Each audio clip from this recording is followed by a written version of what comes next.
Monday usapan nun. Monday mag-work niya. Gusto niyo po mag-work niya? Well, I think it's going to be a new thing for her. Kasi wala naman siya ibang ginagawa eh.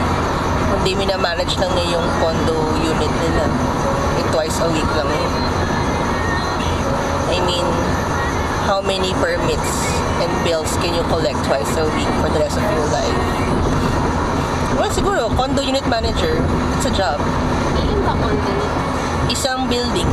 Isang buong building? Oh my God. Di ba yung yung sa may San Antonio Village, meron silang lumang bahay. Dati doon duplex lang yun ha. Ginawa nila yung duplex na yun, they tore it down.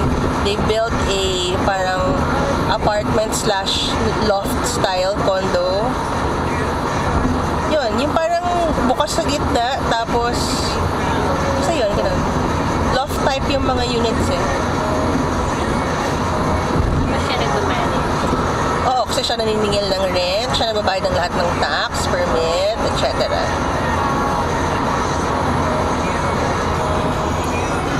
Yun ang income niya. O, sinusweldohan siya ni Tita Frank, I guess.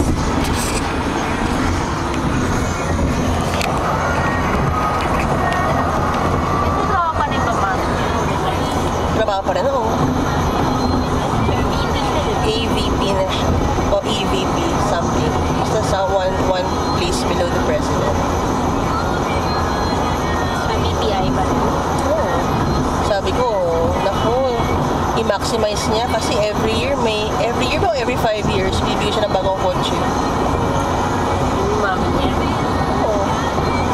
So lahat sila may kotse na ngayon.